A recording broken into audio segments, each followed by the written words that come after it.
is Benjamin Rossman from University of Toronto. The title is Lower Bounds for Subgraph Isomorphism. Okay, thank you. Okay. Okay, so yeah, thanks to the organizing committee for this invitation to speak here. So this is a talk about circuit complexity, in particular looking at proving lower bounds for the class of subgraph isomorphism problems. Okay. So here's an outline of the talk. So I'll start off by giving some background on this family of subgraph isomorphism problems. Then I'll give some background on circuit complexity and focus on two of the grand challenges of this area through the lens of specific subgraph isomorphism problems. So the notorious P versus NP problem through the lens of the circuit size of the K Clique problem. And the second challenge that I want to talk about is NC1 versus P. So this is can be understood as a question about the formula size of the K cycle problem. Then I'll talk a bit about the average case setting for subgraph isomorphism problems.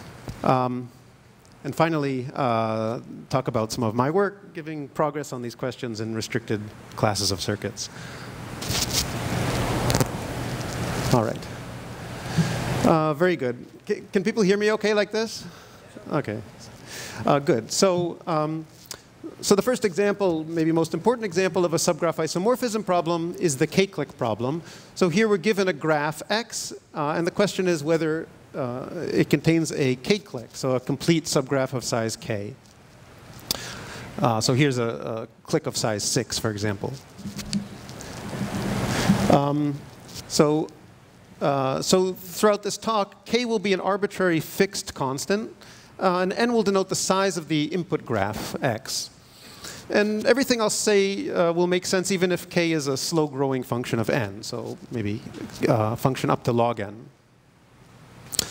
I don't think I'm wearing this microphone right.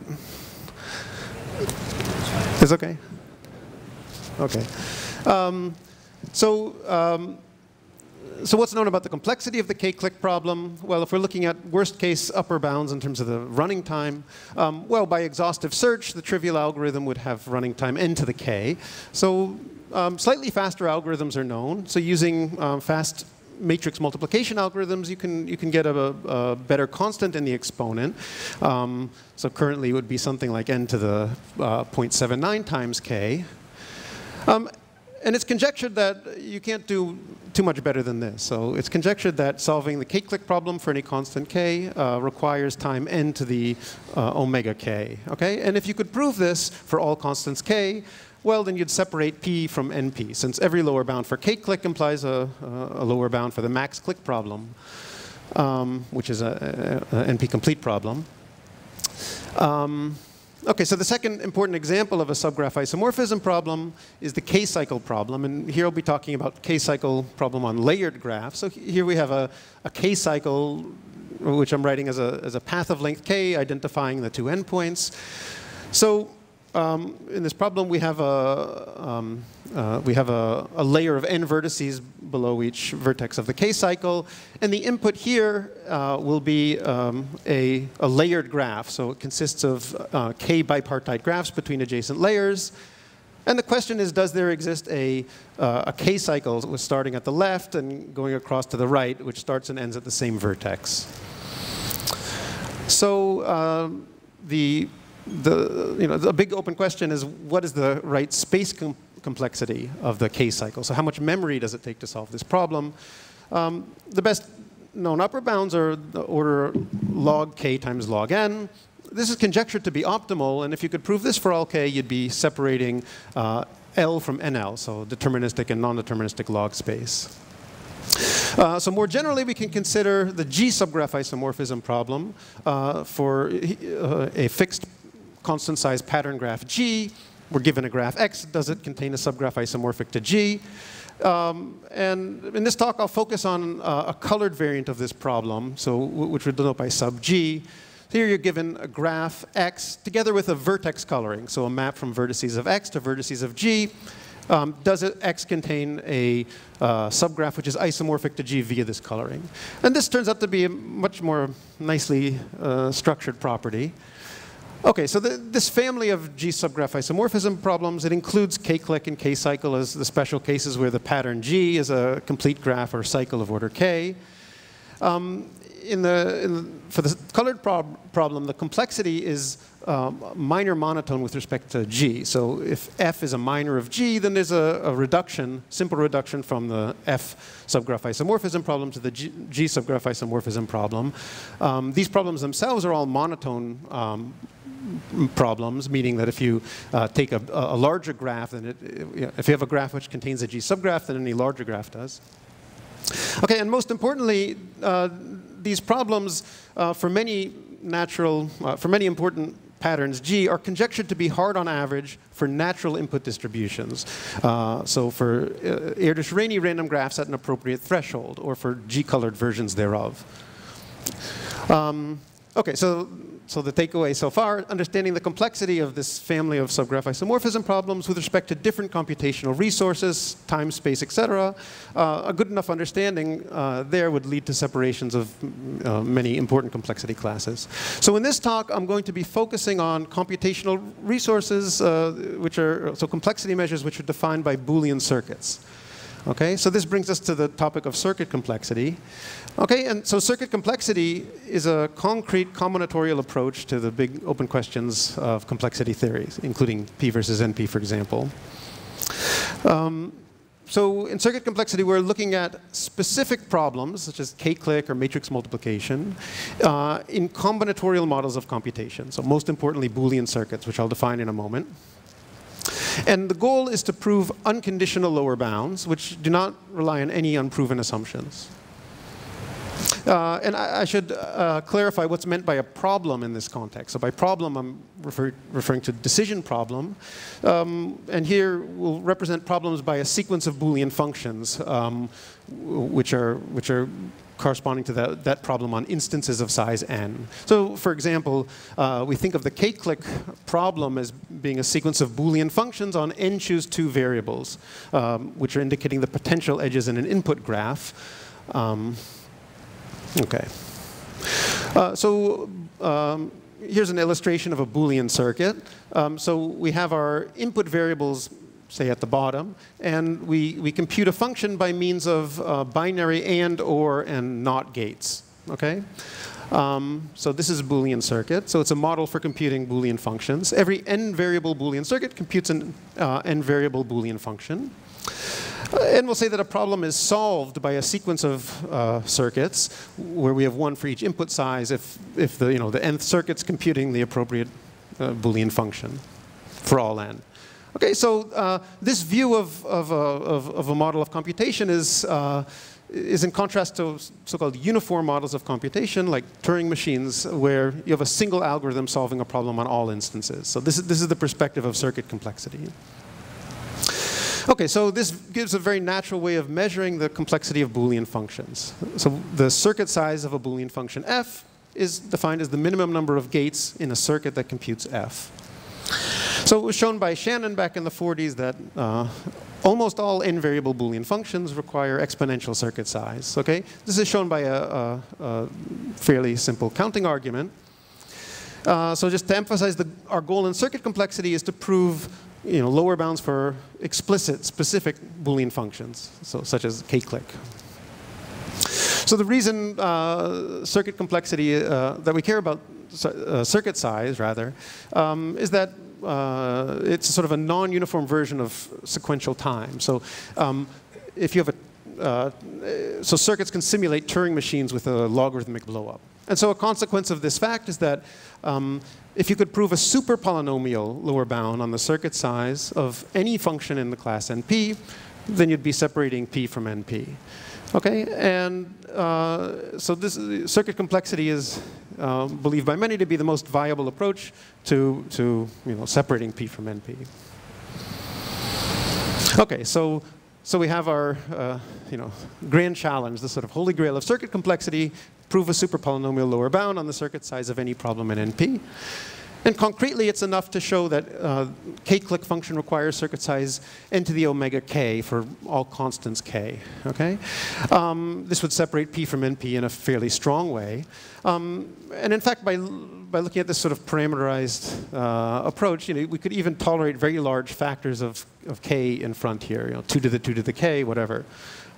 We just want a super polynomial lower bound. Okay, so the bad news is that proving circuit size lower bounds is hard. So here I list some of the strongest known lower bounds over time. You can see that progress has been quite slow, and today the best lower bounds we have are only, not even 5n. So we still don't have superlinear lower bounds for explicit Boolean functions. Okay, so next I want to look at the subclass of circuits, which are formulas. So a formula is just a circuit with the structure of a tree. So in this case, a Boolean formula. This is clearly a weaker class of objects. And intuitively, formulas are weaker because they lack memory. So in the sense that the result of each subcomputation is used only once. So we believe that formulas should be a much weaker model compared with circuits. But it's really an open question if circuits are more powerful in a certain sense than formulas. So this is the maybe second big question in circuit complexity I want to highlight. Prove that polynomial-sized circuits are strictly more powerful than polynomial-sized formulas. So this is known as the question of NC1 versus P. So if you haven't heard of it before, NC1 is the class of problems which are solvable by polynomial-sized sequence of formulas. Okay, and here we can understand this by looking at a subgraph isomorphism problem, the K-cycle problem. And we believe, so this is known to have formula size n to the order log k, and we believe this is tight. If you could prove it for all constants k, then you'd be separating circuits and formulas, since this has polynomial-sized circuits. Okay, and again, the bad news is that even formula-sized lower bounds are hard, despite their obvious weakness of formulas. So the best lower bounds, there's actually quite a long sequence of work slowly improving the exponent here, but we still only have almost cubic lower bound is the strongest we know of today. Okay, and this has been quite a long-standing barrier here. So even this question is something of a holy grail in circuit complexity. Right, so most of the research in circuit complexity actually studies restricted classes of Boolean circuits and formulas. And here this is, with the hope of developing stronger techniques. And in this talk, I'm going to focus on perhaps the two most natural and well-studied restricted classes. AC0 circuits, so this is constant depth, unbounded Fanon circuits. I'll illustrate this in the next slide. And the monotone setting, where we have circuits where we don't allow negation gates, only and or. So AC0 circuits are comprised of and or gates with unbounded Fanon, and without loss of generality, so we have negations at the input level. Okay, but the restriction is that the depth of the circuit is going to be bounded by some constant d, or perhaps a slow-growing function of n, something up to around log n. Okay, so this is the AC0 setting. And of course, we can consider AC0 formulas as well.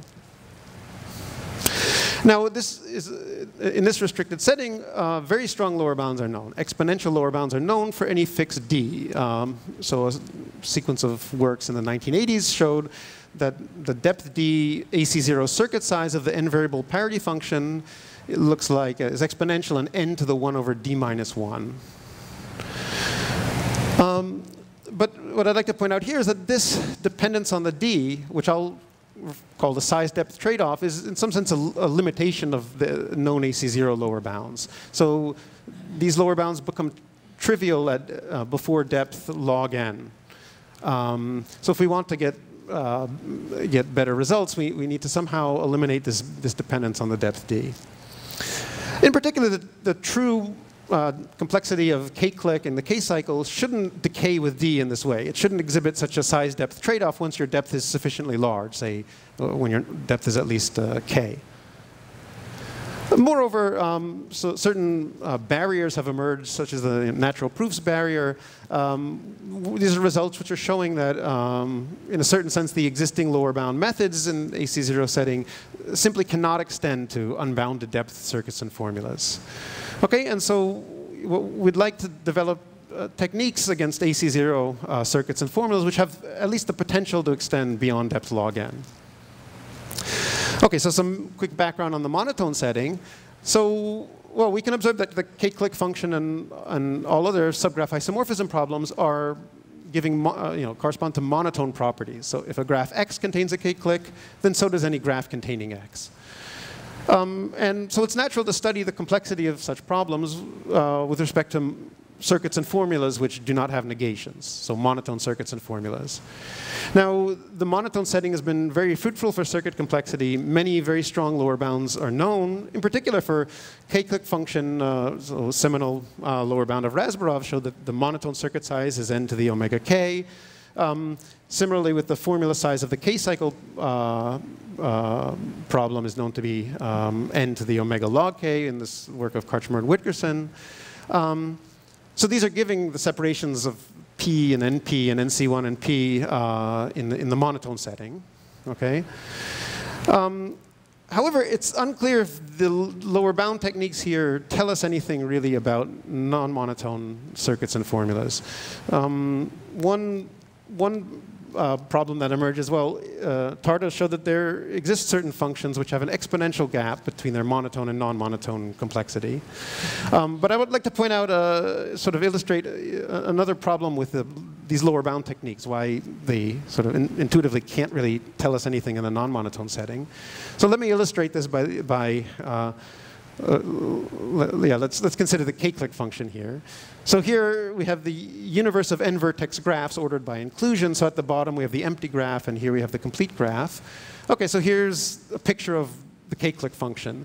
So the yes instances are graphs with a K Clique, no instances are graphs without. So this is a monotone function in the sense that, if we, going up here we can only go from no to yes. Okay, and in this picture, let's consider some density of edges where approximately half the graphs have a K Clique. So we'll call this the threshold edge density here.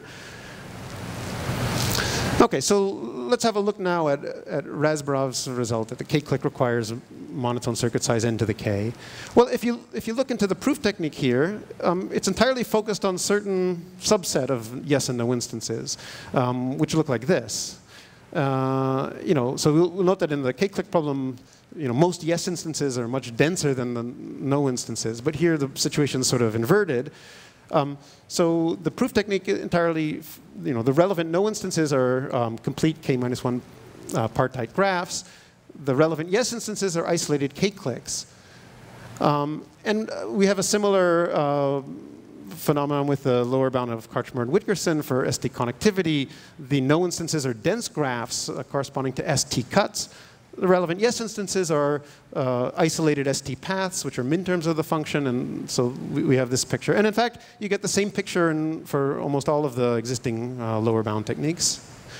Okay, so the observation is that the relevant yes and no instances in these proof techniques are separable by density, just the number of edges. And therefore, they're separable by small, non-monotone circuits and formulas, in fact, of just polynomial size. Okay, so what this tells us is that any lower bound technique which focuses on these kinds of yes and no instances are never going to give better than polynomial lower bounds against non-monotone circuits. Okay, so this motivates the problem of looking at the average case version of the K Clique problem. So the K Clique on GNP. So here, this GNP is the Erdős Rényi random graph on n vertices. Each edge is included independently with probability p. We take p to be the appropriate threshold density. So here, the yes and no, the distribution of yes and no instances looks something like this. And the point is that here, these are not separable by density. So, this is, it's at least plausible that this is a hard function. Okay, and it's an open problem to show that the average case monotone circuit size of the K Clique function on GNP is say, n to the omega k. In fact, we don't have super polynomial average case lower bounds against monotone circuits under any product distribution. And another motivation for looking at this is, well, we can consider a very similar random graph, G and M, where here we have exactly M edges at random. And here the yes and no instances all lie exactly on the threshold. And just to point out, well, there's a result of Berkowitz showing, well, on any slice of the Hamming cube, monotone and non-monotone complexity coincide up to a polynomial factor. So if you're able to show that K Clique on G and M has monotone circuit size n to the omega k, you'd be separating P from NP.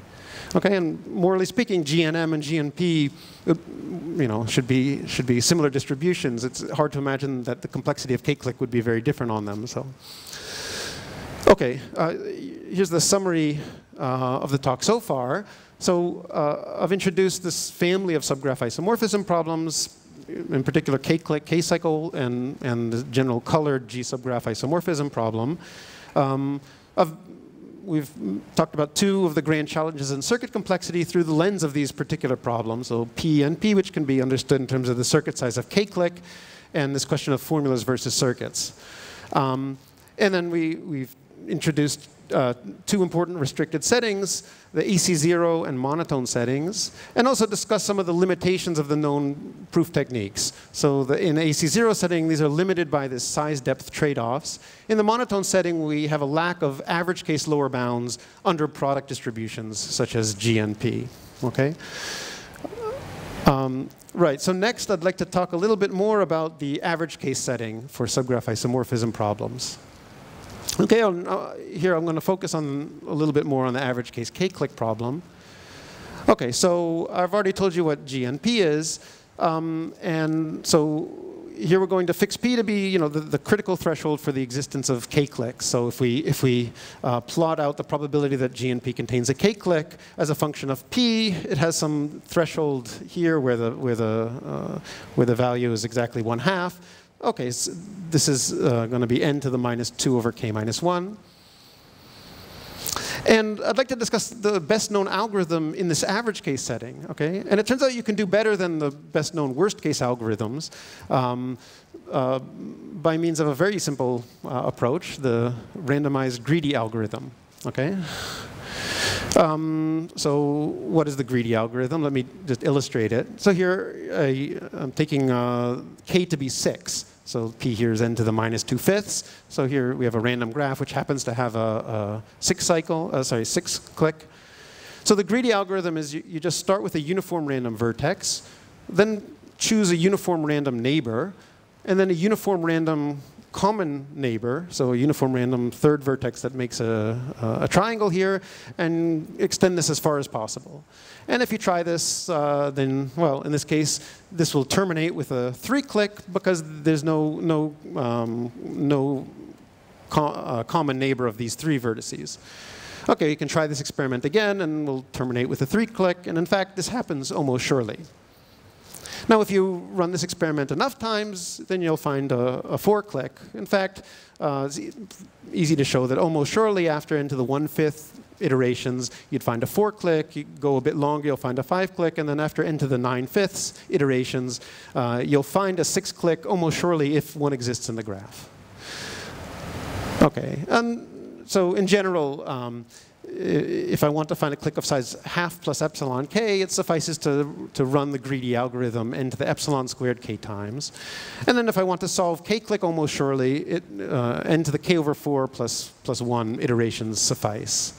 Okay, and this n to the k over 4 is better than the best algorithm you could get, even assuming that you can do matrix multiplication in n squared time. Okay, that would give you an algorithm with n to the 2/3 k. And it was shown by Amano that this iterated greedy algorithm can be implemented by monotone AC0 circuits. Okay, so this has very low complexity. And this brings us to a very influential conjecture of Karp from '76. Well, here I guess paraphrasing, or this is a sort of quantitative version of his conjecture. Which states that essentially iterated greedy algorithm is the asymptotically optimal clique finding algorithm in GNP. Okay, so in particular, K Clique has average case circuit size n to the k over 4 for every constant k. Okay, and moreover, this, you could even state this even up to p being 1/2, where the maximum click size was around 2 log n.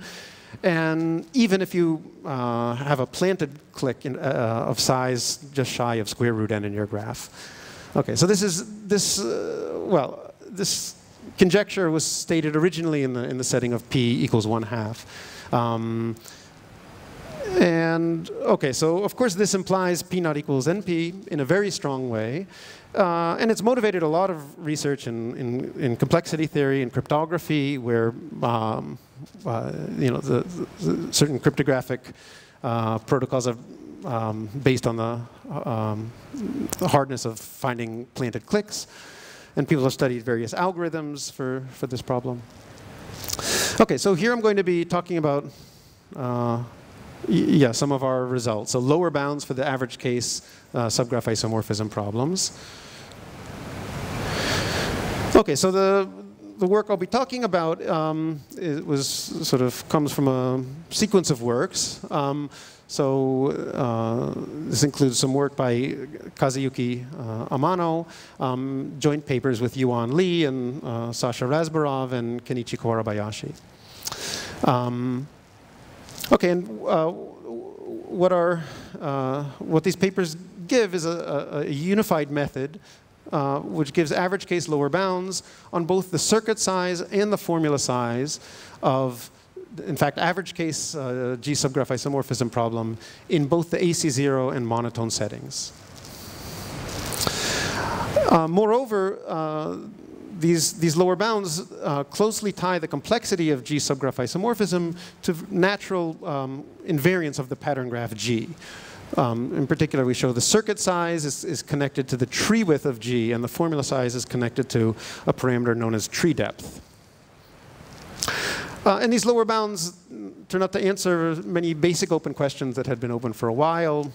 They give a size hierarchy theorem for uniform AC0. We separate the power of formulas and circuits in the AC0 setting. And we get the first average case lower bounds against monotone NC1. Okay, so I'll touch on these results. Okay, so the starting point for this work is a result I proved, I guess, 10 years ago now. A lower bound showing that AC0 circuits solving the average case K Clique problem on GNP with probability just slightly better than 1/2, say with probability 0.51, require size n to the k over 4. Okay, so this result is confirming Karp's conjecture in the AC0 setting. And I guess the significant feature of the lower bound is that this lower bound is holding without any degradation up to depth almost log n. So the previous lower bound for K Clique problem, proved by Paul Beam, has the form n to the omega k over d squared. So it has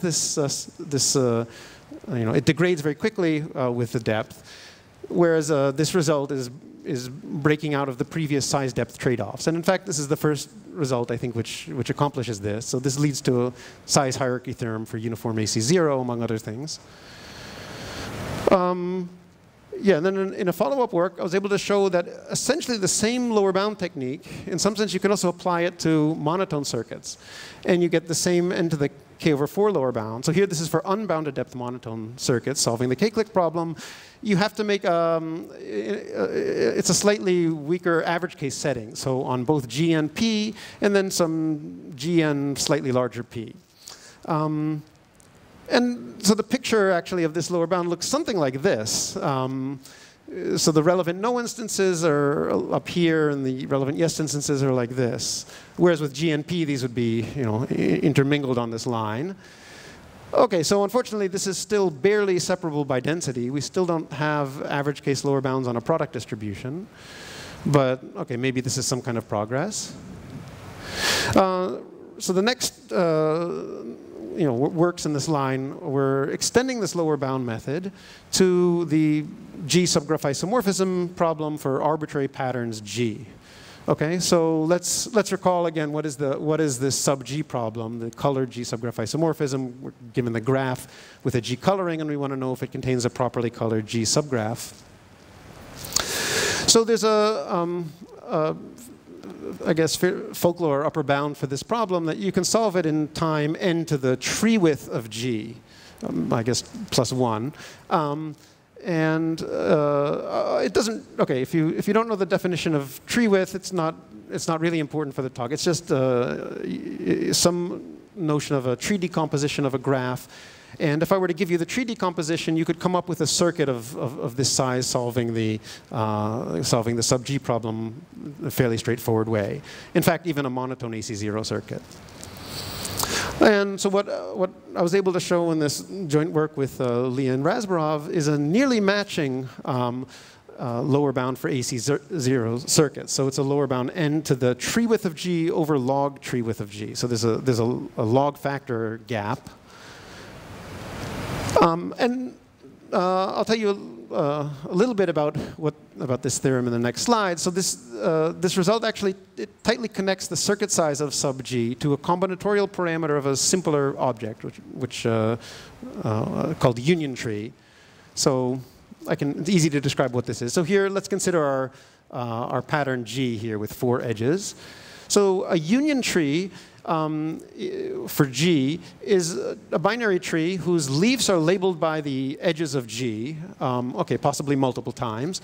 And then each node in the tree is labeled then by the union of the 2 graphs below it, and then at the top you have the graph itself. So union tree is just a way of constructing G out of pairwise unions of subgraphs starting from edges. And then we have a dual notion to a union tree, which is a hitting set. So it's a family of subgraphs of G with the property that it intersects every union tree. So every union tree must contain one of the graphs in the union set, in the hitting set. So here, for example, this is the set of all subgraphs with 2 edges in G. And clearly, any union tree must immediately run into this hitting set. Okay, and right, so I haven't said yet what is the average case setting for this colored subgraph isomorphism problem. So here I'm going to let X be a G-colored Erdős Rényi random graph. And so what I mean is we have, for each vertex of G, we have a cloud of n vertices. And we allow a different edge probability, okay, for between each of the color classes of this graph here. Right, so for example, here we have an edge, for every pair here we have an edge independently with probability 1 over n, and here with probability 1 over root n. And now there's no longer like a single threshold, but rather a notion of a threshold family of edge probabilities. And this has a nice characterization, right, which I won't state in this talk. But okay, so if we look at any subgraph of G, so this triangle H, then there's a simple expression for what's the expected number of H subgraphs in this random graph. And in fact, you can show that this is highly concentrated around its mean, at least when this is a so-called strict threshold weighting. So to state the actual result we prove in this paper, we show that AC0 circuits solving the average case G subgraph isomorphism problem on this random graph X, with slightly better than chance, have size at least this quantity here. So the minimum overall union trees for the pattern G, of the maximum overall graphs in the union tree, of the expected number of H subgraphs in X. So this is the form of the lower bound. And this has, just by a simple duality, this has a dual max-min formulation in terms of hitting sets. So this is sort of the main lower bound. And you can show that well, in the case where G is a K clique, this is giving the n to the K over 4 lower bound. In our paper, we showed that this is actually tight up to, well, like a quadratic of this. Recently, a student at U of T, Gregory Rosenthal, showed that, in fact, this is tight up to just a polynomial factor. So this interesting expression here is sort of tightly characterizing the AC0 complexity of this average case problem. Okay, so the second result in this paper is linking this parameter to tree width of the pattern graph G. So that previous lower bound, right, applies to any threshold family of edge probabilities. So what this theorem 2 says is that for every pattern G, there exists a sort of a best threshold family of edge probabilities, for which this lower bound equals almost the tree width, so tree width over log tree width.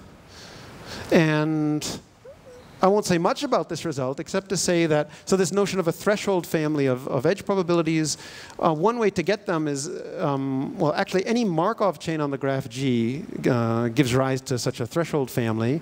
And using a result of Grohe and Marx, which shows that for every graph, there's a certain Markov chain on the graph which witnesses large tree width. And using that Markov chain, you can get such a threshold family, which gives this result. OK, so the next results I'll talk about concern the formula size, the formula complexity of the average case K-cycle problem. So let's recall the K-cycle problem. Right, so yeah, we have our layered graph. The question is, does it contain a path going from the left to right, which starts and ends at the same vertex? So in the average case setting for this problem, our random graph X is a CK colored Erdős-Rényi random graph where, so every edge here has probability roughly 1 over n. So this is the threshold for the existence of a K cycle. So before telling you about our lower bounds, let me point out there's a very simple upper bound. So the idea is we want to know, is there a path going across which starts and ends at the same place, but what we're going to do is find all paths between the left and the right. So to do this sort of recursively, we're going to find all paths from the left to the middle, all paths from the middle to the right, and then merge the results of these two subcomputations, okay? And so if you just sort of unfold this recursion, you can express this as a monotone AC0 circuit whose size is going to be just polynomial in n, so just the sort of the cost of this merge step, so say n cubed, and the depth will be order log k, right? You have to unfold this recursion log k times. Now, if you take these circuits and you just convert them to formulas by, and anytime I have overlapping subcircuits, I'll replace them with disjoint subformulas, then these monotone AC0 circuits convert to monotone AC0 formulas of size n to the order log k. Right, and it's believed that these are optimal in general for formulas. So we proved 2 results about this. So first, that AC0 formulas solving the average case K-cycle problem indeed require size n to the omega log k. And this gives a sharp separation between the power of formulas and circuits in the bounded depth setting. So if you will, an AC0 version of the NC1 versus P separation, if we just compare the circuit size here to the formula size here. And then the second result, which is using essentially the same lower bound technique, applies to monotone formulas, unbounded depth monotone formulas, and we get the same average case lower bound. And here, so this result also accomplishes something new. So we get the first and the only, so far, super polynomial lower bound against monotone formulas in the average case setting under a product distribution. So under this, G and P. Right. So, right, and you can also look at the formula size, so to try to generalize these results, we can look at the formula size of the sub G problem. And here there's a very, maybe another folklore upper bound. So this is solvable by monotone AC0 formulas of size n to the tree depth. Okay, thanks. So tree depth is another natural graph parameter. Comes up in a number of settings. Let me maybe not define it, but just here, this is illustrating that the path of length 7 has tree depth 3, and this is a sort of tree depth decomposition of K4 and K33. Okay, and then so in recent work with Kenichi Kawarabayashi, we give a result in graph minor theory, which lets us, which when we combine it with lower bounds for 3 special cases of the subgraph isomorphism problem, so on paths, on k by k grids, and on complete binary trees, it implies that a lower bound for both AC0 formulas and monotone formulas solving subgraph isomorphism problem requires size n to the tree depth to some constant. So if you're familiar with the grid minor theorem that characterizes the tree width is approximated by the size of the largest grid minor, this gives something similar with respect to tree depth. But now you look not just at the largest grid minor, but the largest grid path or tree minor. Okay, and here we're using this fact that I mentioned earlier in the talk, that the complexity of the colored subgraph isomorphism problem is a minor monotone graph parameter. Right, so just to say, in the last few slides, just to say very briefly, what is this sort of unified technique that's giving these lower bounds in both AC0 and monotone setting? So, so both of these lower bounds work by reduction to a simplified setting, to setting which I call path set formulas. So instead of studying Boolean functions, we instead study objects called path sets. And a path set is, if you have a subgraph of your pattern graph, and then you look at a set of embeddings of this subgraph subject to certain density constraints. And then a path set formula is a way of combining path sets, either by taking unions or by taking relational joins. And so the sort of goal is to build a dense path set. So by reduction here, the way these proofs work is, well, we show that if you have any AC0 formula on the one hand, or any monotone formula, which is solving the average case G subgraph isomorphism problem, then this can be randomly transformed into a path set formula computing a dense path set. And then I guess what you'd call the combinatorial heart of our results is a lower bound on this notion of path set formula size. So this is sort of the maybe most novel and interesting ingredient in the overall proof technique. And the ambitious goal of future work is to try to prove lower bounds for unrestricted Boolean formulas by reduction to this path set framework in the same way. Okay, so to wrap up, we introduced this family of G subgraph isomorphism problems, and the complexity of these problems is tied to many major open questions in complexity theory, including P and P. And its complexity is also connected to natural invariance of the pattern G, tree width and tree depth. And these problems are conjectured to be hard on average under natural input distributions. So these Erdős Rényi random graphs and their G-colored versions at an appropriate threshold. And we discussed these grand challenges through the lens of circuit complexity and subgraph isomorphism problems. So P versus NP, formulas versus circuits. We connected these to K Clique and K cycle. And then we reported on our progress in the restricted AC0 and monotone settings via a certain approach, which hopefully has the potential to extend beyond these restrictions. Okay, so thank you for your attention.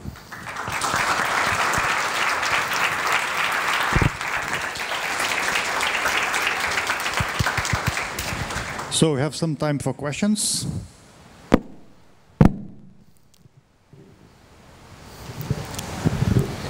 Do you believe your techniques can be extended to prove hardness of K Clique under GNP in monotone circuits or monotone formulas? Right. So the only setting where we had the average case lower bounds under GNP so far were for the formula size of the K-cycle problem. Right. So of course, and it's curious that for K Clique, the results don't seem to work. But in principle, I think one should be able to get super polynomial circuit size lower bounds under product distribution. So I think that's a goal we should be able to do.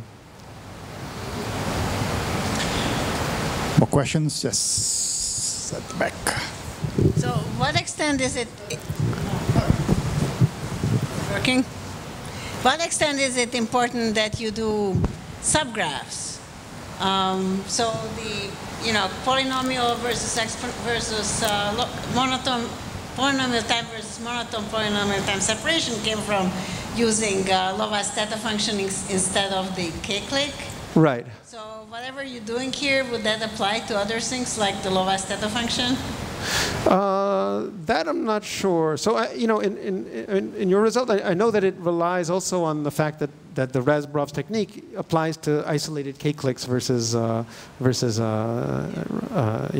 complete K-1 partite graphs. So I think you lose the connection to the theta function when you look at the average case setting. Right. Does that answer the question? More questions or any comment?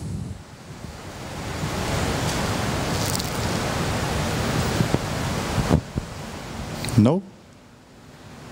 So thanks again the speaker.